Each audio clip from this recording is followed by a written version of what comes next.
Good morning. How are you? It is Tuesday, September 21st. Let me just check that. It is Tuesday, September 21st. Welcome to My Left Ear. I am Carrie Freeman, and I've been gone about a week. I had out-of-town company, so good to see you. We are doing left-leaning politics at this site, so if you're a MAGA, you won't like it. You might as well move on. I do some psychic predictions, I do the runes, and then I sort of branch out a little bit into spiritual things sometimes. I call myself a change agent. I do that through psychic coaching and clinical hypnotherapy. And right below is an email. If you want some information, contact me, email me. I answer right away. All right, I want to get right down to this today. So I am starting with runes. Now I did, I always do these in advance because it's too cumbersome to do it while you're watching. You would get bored, you'd go to another channel. It's not as fast as tarot. So let me share with you, because I just want to get right down to some answers, results, information to begin with. The first question I asked, and My Left Ear asked, My Left Ear gave me information, and then I wanted to confirm it, see what the runes said, and what My Left Ear thinks and what the runes delivered this morning are the same thing, which is always a good sign. So the question is, can the Democrats win the midterms if they lose all these issues that we're trying to push through, which I hate to say is a possibility. So will they win the midterms even if they lose voting rights, infrastructure, Roe v. Wade crashes, the minimum wage, gun control? It goes on and on.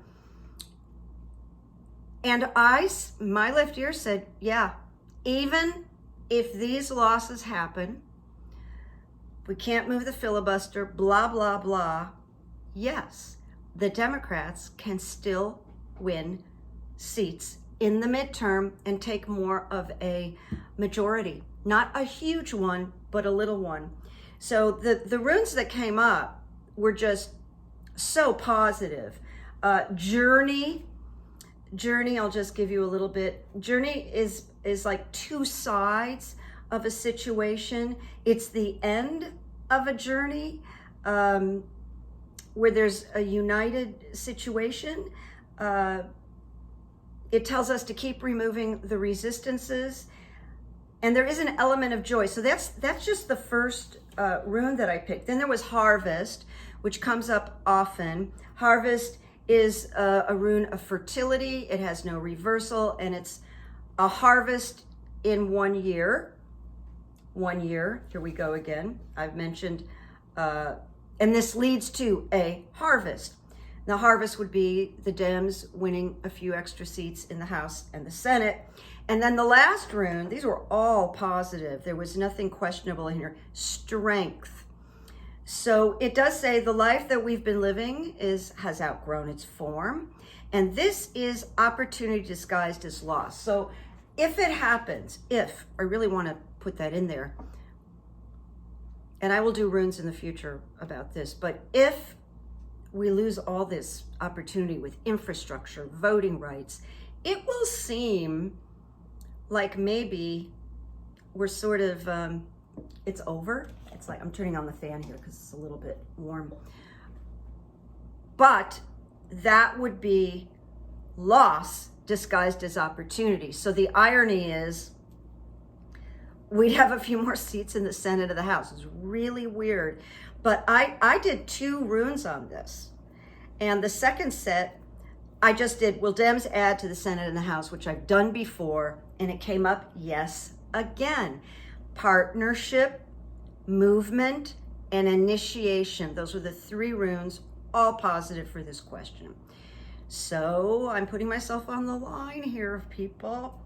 All right, another rune that I pulled What is the energy surrounding making changes with the filibuster?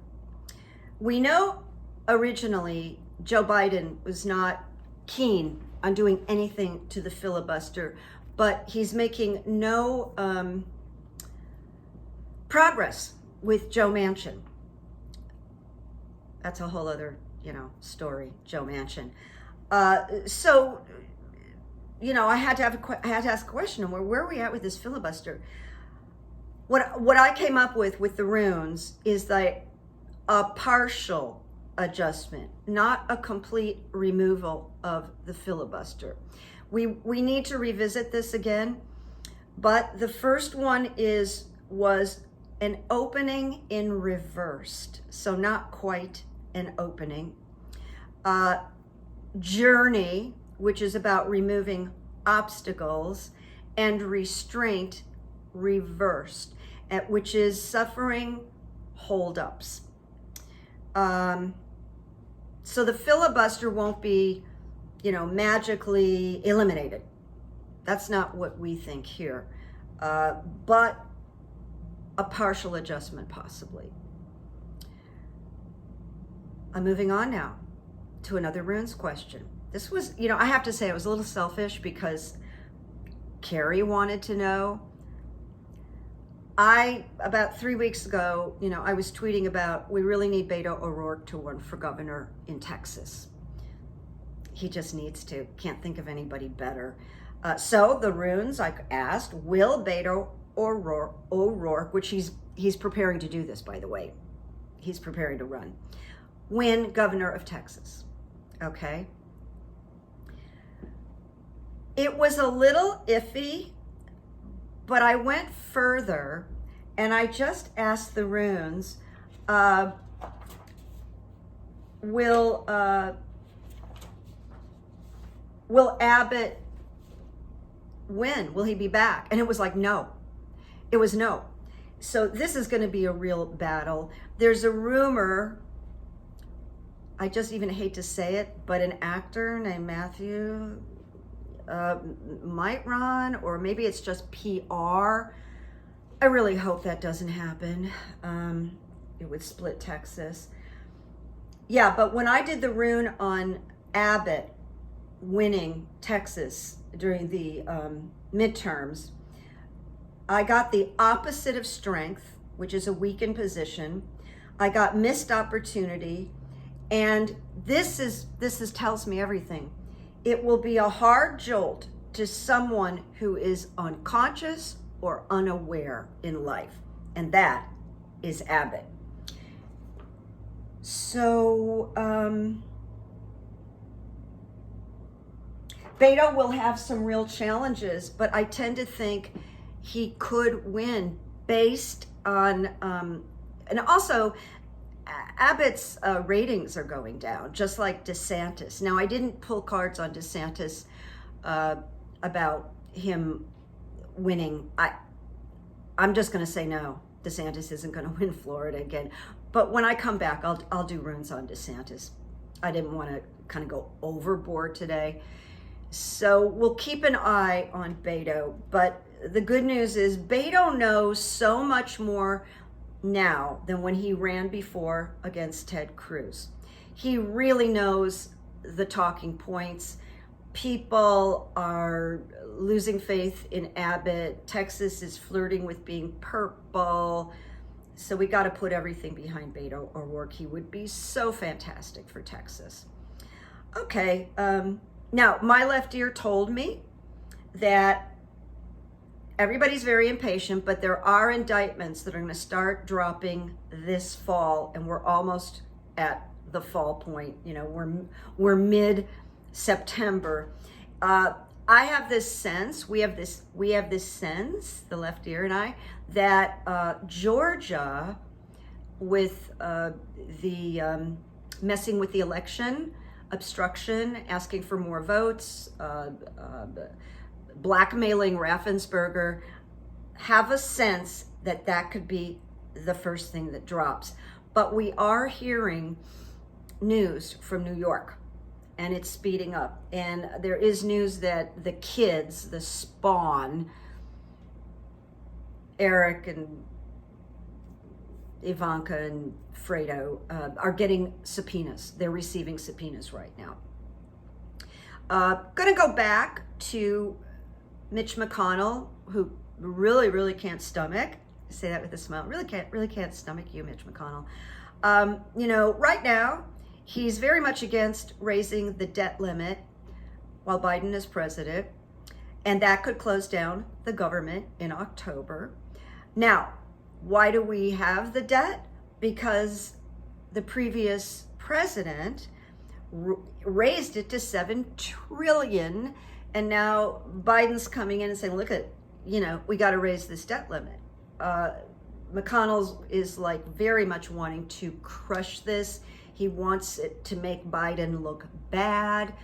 I don't think Mitch is going to be able to pull this off. He's talking, he's threatening, but at the end of the day, he would be responsible for shutting down the government. I don't think it's going to happen. I think he's a lot of hot air. Okay, I covered that. I'm just looking at my notes. I just posed a question. No one's come up with an answer. I've posted on Twitter. Why did Joe Biden choose Merrick Garland for DOJ?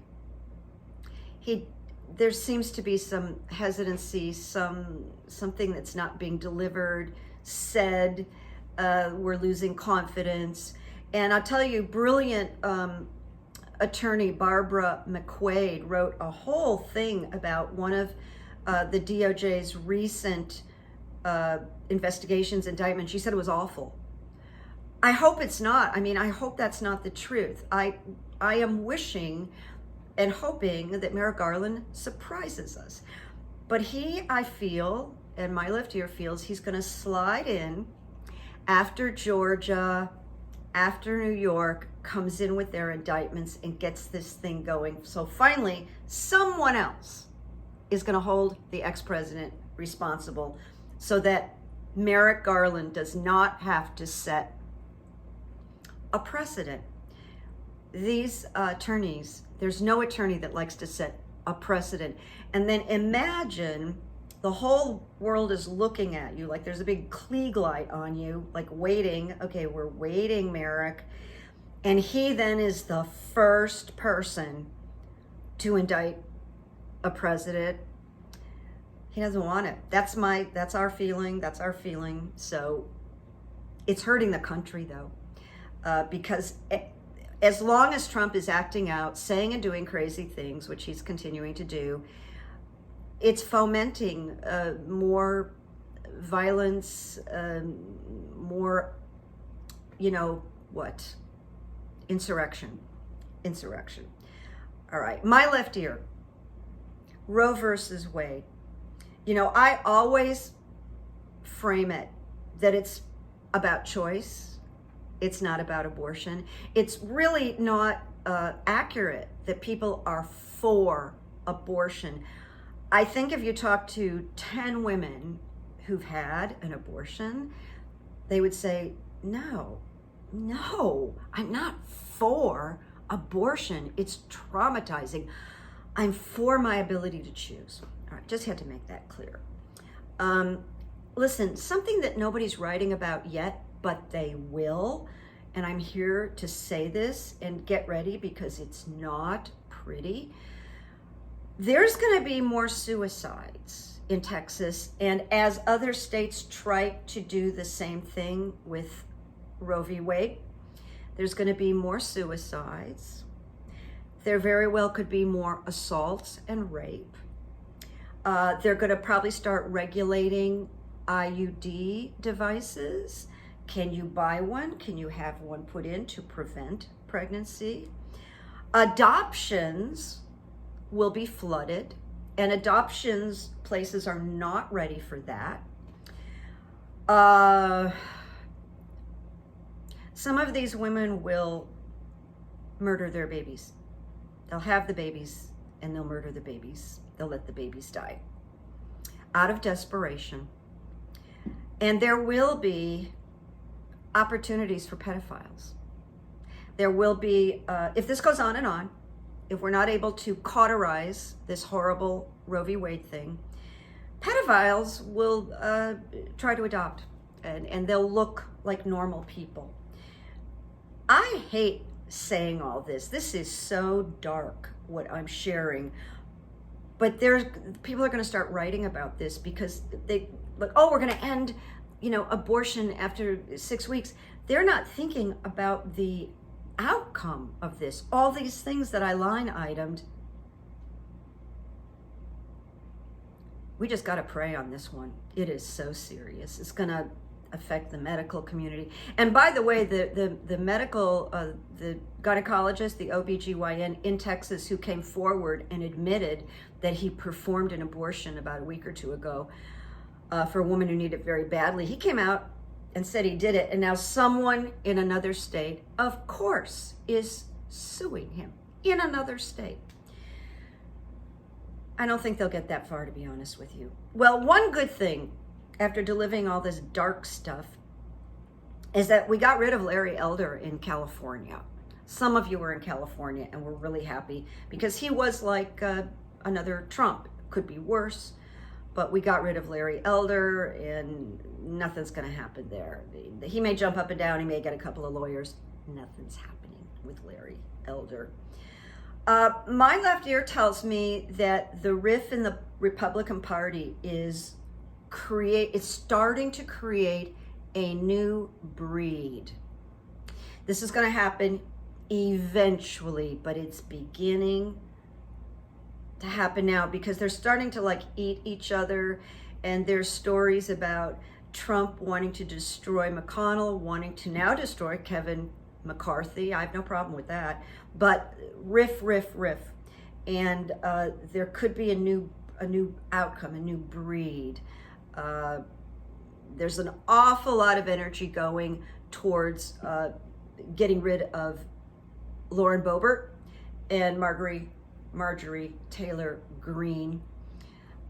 She has a lot of money. She's very aggressive. She was filmed blowing up a car last week with a rifle. She didn't have earplugs in. She didn't have glasses on. I guess those are things you're supposed to do.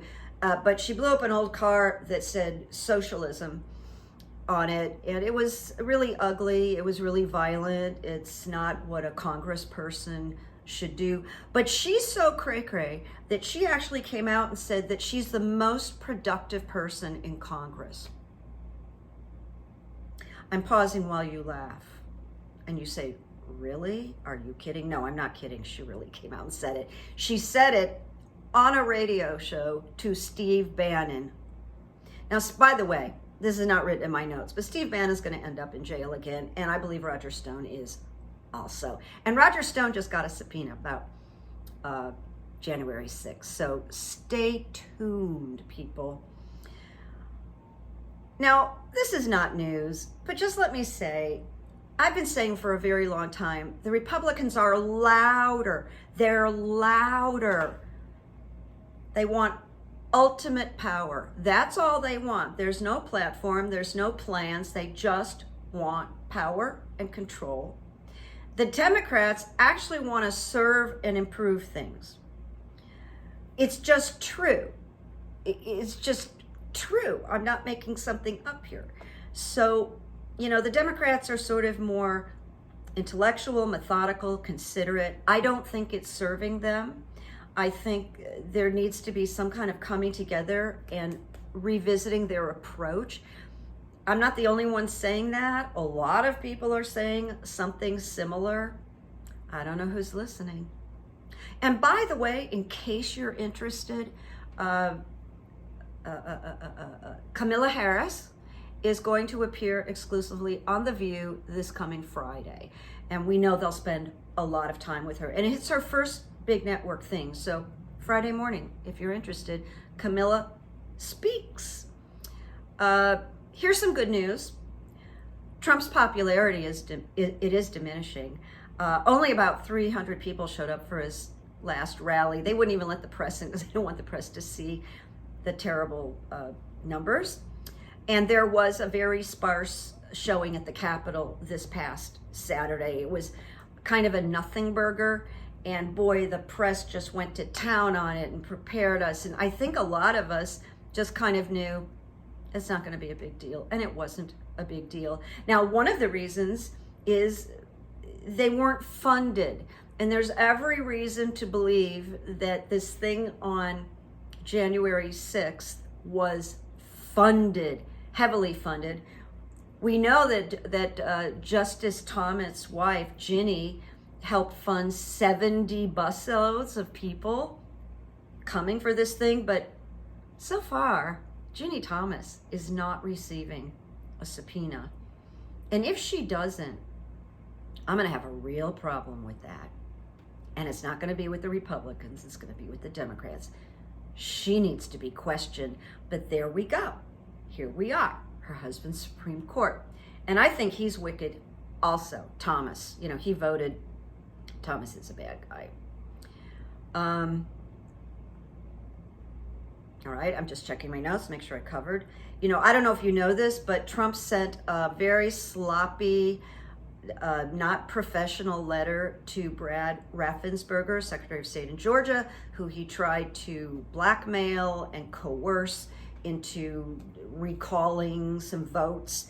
But he sent a letter that went public again to Raffensperger, instructing him to recall the election in Georgia. And people think it was a calculated political thing. My left ear doesn't. My left ear thinks it was dementia-related psychosis because he's fixated on it and he's really the president.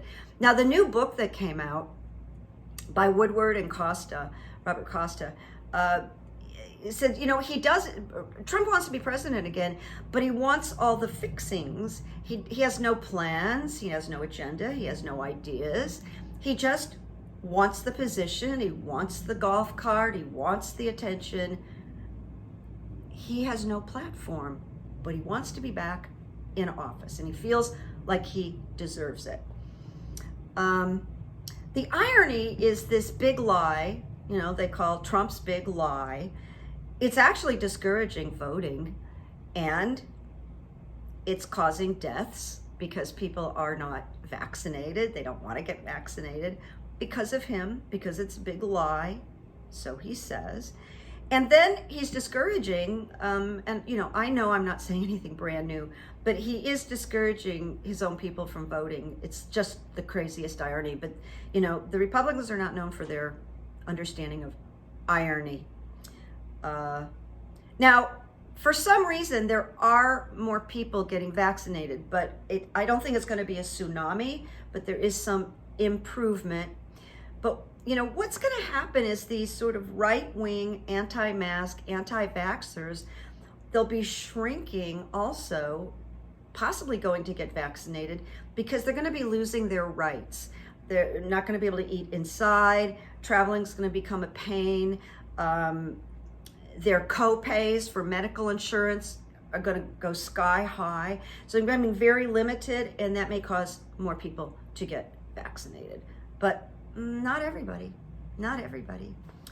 You know, I get letters from you guys, and you know, I mean, I get wonderful letters from you guys, and people.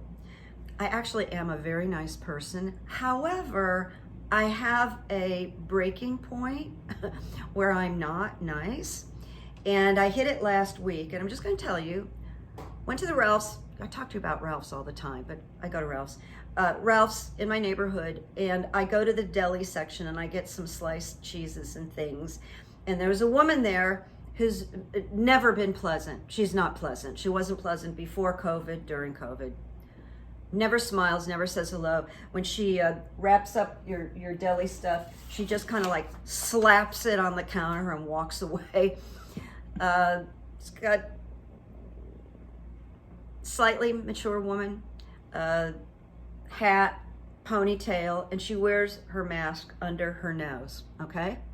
So I went to a floor manager, a woman, and I pointed and I said, you know, I'm expected to wear my mask when I come in the store, and I have no problem with it. But you've got someone handling fresh food, and she's not wearing her mask properly. She's wearing it underneath her. And that's what she's been doing. Okay. I go in 2 days later, the woman is still wearing her mask down here. So I go to another manager. Now he's like, like a more important floor manager. Now it's a man. And he's looking at me with great interest. And I know he's a nice man because I know a lot of the employees there. I think he doesn't know what to do. And, I'm not getting his outrage. And he said, was she rude to you? And I said, she is rude, but that's not the issue. I'm not going to die or get sick from someone being rude. But I could if she breathes on the cheese that she's cutting for me. So he wanted to make sure I was identifying the right person, and I left. Well, I went home and I wrote the health department and I asked them to please check on the store. Now I go back a third time and it's just within a week and she's still wearing after my 2 complaints. So I see a very friendly guy that is, he's like a sales manager at the store, but he's super friendly. He's checking people out. His name is Dwayne. He's been there for years. He knows me. And I said, Dwayne, I'm having such a problem. And I pointed to Dale, and Dwayne had correct outrage. He went, I'm done. That's it. I've had it.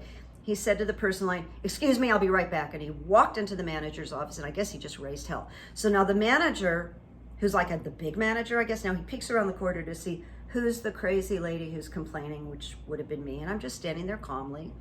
He comes out, and I go, listen, I'm not being heard. You have signs everywhere. This woman, this is the 3rd time this week I've been in here, and she won't do it. And I reported this, Ralph's, to the health department. And I told them that because now the second guy comes. And he goes, I told her yesterday, I talked to her. And I went, then you need to fire her.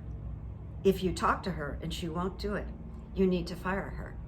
And I said, but know this, you are reported to the health department. And I walked out. I didn't walk out. I bought my stuff. And as I looked up, she was walking through the store as if she was either clocking out or she had been fired. And she tore her mask off in the middle of the store. And I think she got relieved of her job. And you know what? I don't feel good about that. But no one's going to mess with my life, and they're not following the law, and I have to wear this. It had to happen. I was thinking about all this nuttiness. We're almost coming to an end here. That's going on, and I had this thought. Sarah Palin the introduction of Sarah Palin really opened the door to Marjorie Taylor Greene and Boebert because they're kind of like stupid. And, Jim Jordan, all it's stupid. But I went back to Rush Limbaugh. And so if you look back, you can see this progressive thing that's happened to the Republican Party, which used to be conservative but dignified, and it's no longer. And then Trump came along and opened the door to hate. He gave people permission to hate, and they're hating big time. They believed him like people loved John Wayne. They love the image. All right, the last thing is that my left ear delivered an idea to me, and the idea is a network fundraiser where all the networks take part. Obviously, Fox won't do it. And it's called Telethon for Truth. And we get every major celebrity, country western, who is Democrat, who believes in this stuff, and we do this telethon where people just get blasted. So even MAGAs will maybe watch their favorite person and listen to them. So I think a telethon for truth that would blast the airways could be helpful. Everybody could talk about their vaccination or their family or how it's same, but everybody needs to be truth bombed. Okay, that's my idea. Now we're winding up. And I know I didn't cover everything. There's no way to cover everything unless I was paid and I was on the air every day, and I'm not as smart as the people that are on the air every day. Meaning, I know I'm very smart, but I do not have an education in politics and history like people do that I watch on TV. So I just want to say that. I'm not putting myself down. It's not my area, like it is other people. Small, teeny little kindness on the street small, teeny little kindness on the street. But someone said a phrase to me I'd never heard before. So there I am in another Ralph's looking for a good avocado for my salad, and they're hard as a rock right now. I don't know where they are. I don't know how they are where you are, but they're like hard as a rock. Like you could hit somebody and hurt somebody with the avocado. So I'm standing there, but it's a display where there's some avocados at the end that look like they might be soft, but I can't even reach them. So now this guy comes up, and he's really cute, and he's clean cut, and he's full of tattoos, and he's looking for avocado, and we had an exchange about they're hard as a rock right now, and he's like, God, I can't. And I said, I'm trying to reach one down. He says, oh, let me help you. So he reaches, and I actually got an avocado that was pretty good. So I had a second thought. I thanked him, but then I had a second thought, and I turned back to him. I said, do you know that if you put an unripe avocado in a brown bag and just stick it in the closet or a drawer where it's dark, it'll ripen faster? And he went, I never heard that before. That's fantastic. And as I was walking away, he said, listen, I appreciate you. So no one had ever said that, and I think that's kind of a new phrase that people are, appreciate you, appreciate you. I liked it a lot. So that was just this little moment, and I liked it. And as you know, I will take these little tiny moments because they're all good evidence. I had a connection. I gave him some information he didn't know. The quotes. One long quote today by author, novelist William Faulkner. He wrote, never be afraid to raise your voice for honesty and truth and compassion against injustice and lying and greed. If people all over the world would do this, it would change the earth. William Faulkner. So William Faulkner wrote a book called The Reavers, and it happens to be one of my favorite movies. It's an old movie with Steve McQueen. So I can recommend it to you. The Reavers. It's a coming of age story. It's a really well done movie. All right, here we're winding it up now. I've just run out of the steam. I've given you all I've got for today. Thank you. I'll be back, and thank you especially for the letters that you write me and the good juju you send me and the belief you have in my growth. As you know, it's slow, but I'm not going to lose faith in what I'm doing. So you have a good week. Go create some good evidence. Go do some kindness on the street. Notice people, help people, and I say, make peace, make memories. And if I leave you with one thing today, because I know I got a little dark because I had to, even if things crash with these big plans that Joe Biden has, which I will be devastated, in my heart, in her heart, Democrats are gonna add to the Senate and the House. Really believe that. So hold on to that, okay? Make peace, make memories, and bye-bye. Bye-bye. Bye-bye, everyone.